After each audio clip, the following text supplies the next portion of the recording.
Good night, brothers and sisters. Always good to be here in Liberta.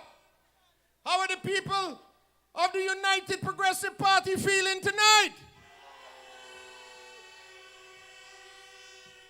You know, even in the rain, we have bigger crowds than them. But that's just a message for them. Brothers and sisters, you know, during the week, I was listening to Colin O'Neill on Crusader. And he was talking about this book that had a chapter 25 or something, that dealt with EP Tech Green. And you know, he started talking about the Caribbean Cup and Umbro and the sponsorship. You know, I started thinking back. You know something? I was the Umbro agent during the time. And it's me he rip off. A Bexner. Let me tell you how it go. Because I don't have to read no book. The Caribbean Cup was sponsored by a company called Umbro. And Umbro is a football sports unit team, company, right? So the agent in Trinidad called me. And he said, John, look, this thing coming up. I wasn't in politics in them days. I was a businessman. And he said, look, we have this thing coming up. But if you want the franchise in Antigua, come and talk to me. And we will give it to you. So I went down there. I had to pay the man 10,000 US dollars in goods to have complete access to all the games in Antigua with an exclusive. Thought I was doing good. So I brought in all this stuff. And when the game started, I got to recreation ground. And I see Admiral by the door. And I see Admiral somewhere. I said, but wait, Admiral is not a sponsor. So I call EP Chet Green. And he says to me, well, listen, we have to talk.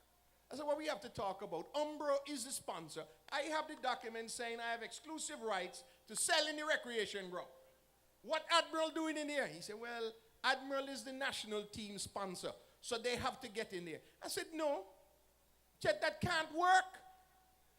I paid good money to be the exclusive in the ground.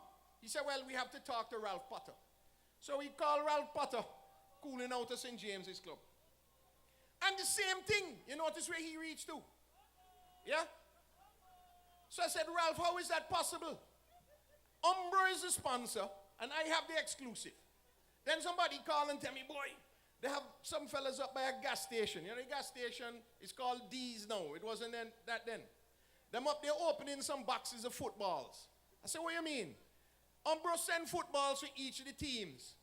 And before it reached town, them boys done stop the truck by the gas station and split it up. I said, well, what is going on? And Chet tell me, come, here's what we can do. Let me introduce you to the Admiral's guy. I said, I don't want to meet the Admiral's guy. I have paid $10,000 here. Now, Umbro sponsored this tournament, I think for 250,000 US dollars now, to have their name and sell their gear inside the ground. And he, Chet Green, kicked them out and put it Admiral. So I said, well, let's go. We went up to Kelowna Beach. You know that hotel on the north coast? And we go in the man's room, knock on the door. Fellas said, not there. He down in the laundry room. Well, brothers and sisters, when we go in the laundry room, the man have off his shirt, right? And he pressing the prints on the T-shirts. He won. They're so scampish. It don't come from Admiralness. They're printing the shirts in there. He won. Sweating like a pig inside the laundry room, ironing out the shirts so that they can go and sell. That's who y'all want to put in parliament. When Colin started talking, I just realized it me the man tech. So I don't need no second-hand knowledge to say what a scamp that fella is.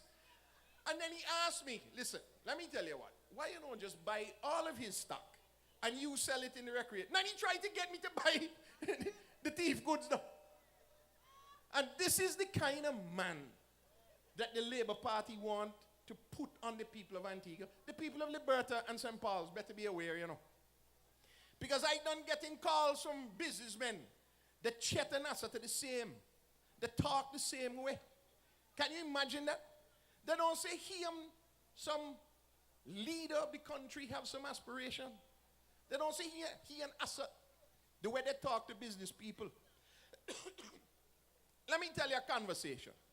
Hey, it is alleged that they're telling business people, hey, if you don't give us the campaign money now and we get in, you know what happens? That's the kind of people we want in Antigua and Barbuda government. Huh? The people of Liberta. Now, Liberta, remember years ago, and people say, why I should talk to Liberta people? I used to live down the hill here in Falmouth. For many years, I played cricket for Falmouth for 15, 16 years. And I see people, we used to come up here and play Liberta all the time. As a matter of fact, when Namba was manager of Liberta football team, it was called Heritage Sports Liberta. I was a sponsor. That's how long I'm involved in this community. And all during that time, they used to question Chet's motives. Why is Chet doing these things? Nobody ever questioned Namba. Namba was a man of the community. Namba was serving. He played cricket and he did all the things. But he came and served the community for the community, not for his own personal gains. And that is what Chet Green is about. Brothers and sisters, somebody called me and told me that this guy was on the radio threatening to investigate John Maginley. Please do, my brother. Please do. You look in company. Nobody ever questioned me. Nobody ever writing a book about me. You in everything, since I know you, buying TV for blind people. I didn't make that up. That's a fact. That's what they say. Y'all never heard that? So it's not, these are things going back in time. All during the time of football. Always a question where the money is from the Football Association. And the one link to it all the time is who? Chet Green. Every confusion they have with money, Chet Green is associated with it. You cannot put this man in the powers of this country. It is going to be a dangerous day. Now, on the other hand, my brother, Elliston Nambalumbu Nambalala Adams. Namba and I worked together in the ministry for many years. And we used to argue like two colleagues. But when he left the room, he had my full support, and I know I had his. That is how colleagues operate. And Namba would always come with one thing in mind. John, how we can make the people better, especially the culture.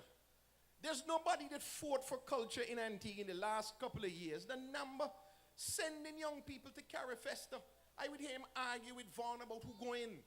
And let's include more people. Not just music, but the arts and different things. That is what Namba is about. And the people of St. Paul, you have a representative that you might not agree with everything that he does. Nobody's going to agree with everything I do. But never question his commitment to the people. And that's the difference. Namba is a man that will work for you. And if you go to him and say, Namba, look, he might have his little ways, but never question his commitment. So brothers and sisters, I'm very pleased to be here to continue to endorse my brother Elliston Nambalumba Namalala Adams.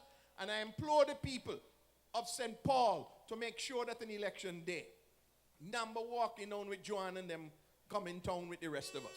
Yeah? Namba! One love, brother. So wait, you cut me off so quick. Take it easy.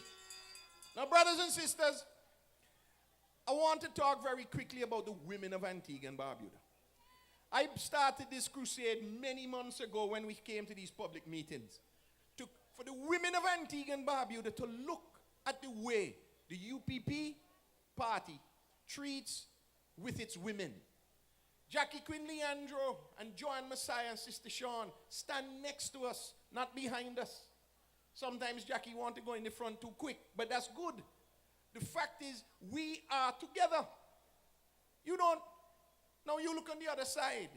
Gail Christian. What did Gail Christian do? Gail Christian became the first woman to become the chairman of a major political party in Antigua. Y'all realize that?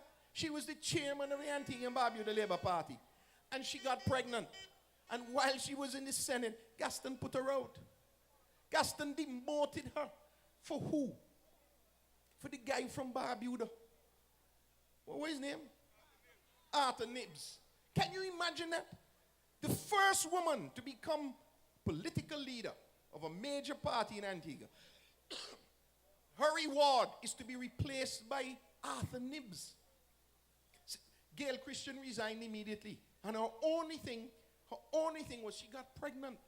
What about Maureen Hyman Payne, who gave up the judgeship to go and work in the Antigua Labour Party and try to represent people? What did Gaston do? Now, she too honest. She too clean. She got to come out. You got to put them out. You can't have strong, independent women in the Antigua and Barbuda Labour Party because Gaston and them don't trust them. And the people of Antigua, all the women in here, you need to talk to every woman you meet and make sure they understand that women in Antigua will be under threat if the Antigua and Barbuda Labour Party ever get the reins of this government. Don't fool yourself. Not one of them. All they want is say, Samantha, she's just pawn. Just go do some work. Hush. You don't have no say in this. It's Gaston. I can't even remember the name now. Gaston and Assot Michael. And brothers and sisters, while I'm on that, and this is the last thing I'm going to end with. Where is Assot Michael? Where is he? You don't hear a peep out of him. You're hearing from Gaston Clown. You're hearing from the others, but no Assot Michael. They're ashamed. They're hiding him. The people of St. John's Rural North want to know. Fax Menendez, where is Assot Michael? When you go and you tell people the stupidness, imagine, we sent an excavator to clear some land in Marble Hill. And when he saw it, he run up there quick and tell the people, you know, I am doing that. I am doing that. You ever see a dashboard, doggy? I am doing that.